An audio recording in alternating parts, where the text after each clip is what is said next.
ભક્તિનું તેજ એટલે સ્વદેશીનું અભિમાન। સોમનાથમાં સરસ મેળો છે। આ મેળો સખી બહેનોની શાન છે। આમાં કાર્યક્રમ જિલ્લા પંચાયતના પ્રમુખ શ્રીમતી મંજુલાબેન મુછારના હસ્તે વેરાવળ ખાતે સરસ મેળાનું ઉદ્ઘાટન કરવામાં આવ્યું। તારીખ 27 નવેમ્બરથી 6 ડિસેમ્બર 2025 સુધી આ મેળો ચાલશે। સરસ મેળો સ્વદેશીને પ્રોત્સાહન આપવા માટે અને મહિલાઓને આત્મનિર્ભર બનાવવા માટે ઉપયુક્ત બની રહેશે। જિલ્લા પંચાયતના પ્રમુખ શ્રીમતી મંજુલાબેન મુછાર જિલ્લા પંચાયતના પ્રમુખ શ્રીમતી મંજુલાબેન મુછારે આજે સોમનાથ ખાતે આવેલા સદભાવના ગ્રાઉન્ડ ખાતે તારીખ 27 નવેમ્બરથી 6 ડિસેમ્બર 2025 સુધી ચાલનારા સરસ મેળાનું ઉદ્ઘાટન કર્યું હતું। સંસદ સભ્ય શ્રી રાજેશભાઈ ચુડાસમા અને મહાનુભાવોની ઉપસ્થિતિમાં Gujarat livelihood promotion company limited ગ્રામ વિકાસ વિભાગ દ્વારા આયોજિત આ સરસ મેળો જિલ્લા ગ્રામ વિકાસ એજન્સી ગીર સોમનાથના સંયુક્ત ઉપક્રમે આયોજિત કરવામાં આવ્યો છે। આ તકે જિલ્લા પંચાયત પ્રમુખ શ્રીમતી મંજુલાબેન મુછારે જણાવ્યું હતું કે સરસ મેળો સ્વદેશીને પ્રોત્સાહન આપવા માટે અને મહિલાઓને આત્મનિર્ભર બનાવવા માટે ઉપયુક્ત બની રહેશે।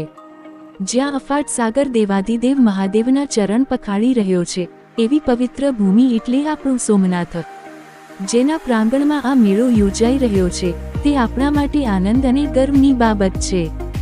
સોમનાથ એ વર્ષોથી સંસ્કૃતિ અને આધ્યાત્મનું કેન્દ્ર રહ્યું છે, ત્યારે આ પવિત્ર ભૂમિમાં ગીર સોમનાથ જિલ્લાની રાષ્ટ્રીય ગ્રામીણ આજીવિકા મિશન હેઠળ ભારત સરકાર અને ગુજરાત સરકારના સંયુક્ત ઉપક્રમે રાષ્ટ્રીય ગ્રામીણ આજીવિકા મિશન હેઠળ ગીર સોમનાથ અને ગુજરાત રાજ્યના વિવિધ જિલ્લાના સ્વ-સહાય જૂથો અને વ્યક્તિગત કારીગરો દ્વારા ઉત્પાદિત હાથ બનાવટની વિવિધ વસ્તુઓ જેવી કે હસ્તકલા, હેન્ડલૂમ, વાંસની બનાવટ, મરી મસાલા, અન્ય ફૂડ પ્રોડક્ટ્સ, લેધર પ્રોડક્ટ્સ અને મહિલા કિસાન દ્વારા ઉત્પાદિત પ્રાકૃતિક ખાદ્ય પ્રોડક્ટ્સ વગેરેના વેચાણ દ્વારા કાયમી આજીવિકા મળી રહે અને પોતે પગભર થાય તેવા શુભ આશયથી સ્વ-સહાય જૂથો, કારીગરો, ખેડૂતો દ્વારા ઉત્પાદિત ચીજવસ્તુઓને બજાર વ્યવસ્થા પૂરી પાડવા માટે વેચાણ સહ પ્રદર્શન માટે પ્રાદેશિક સરસ મેળાનું ગીર સોમનાથ ખાતે આયોજન કરવામાં આવ્યું છે।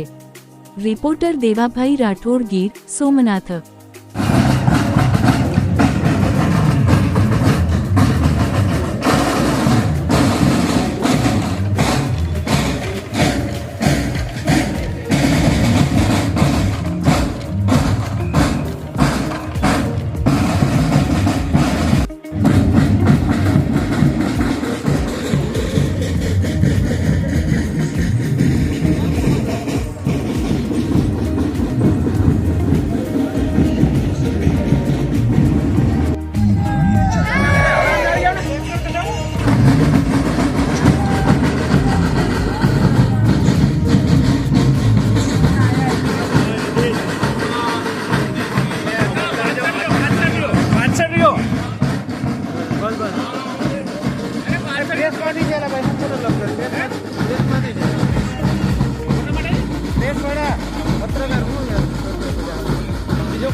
ભગાભાઈ આજે સરસ મેળાનું ઓપનિંગ કર્યું।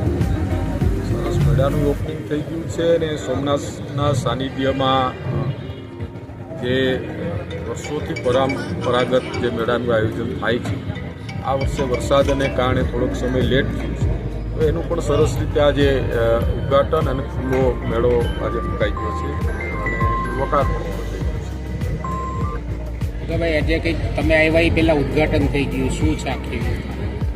કોઈને કોઈ આમંત્રણ દેવામાં ક્યાંય સતી રહી ગઈ હોય, કોઈ માણસની ક્યારેક ભૂલ પણ થતી હોય છે અને કદાચ સમજવા ફેરવું તો સમયને હિસાબે કદાચ ને થોડું વહેલું થઈ ગયું હોય।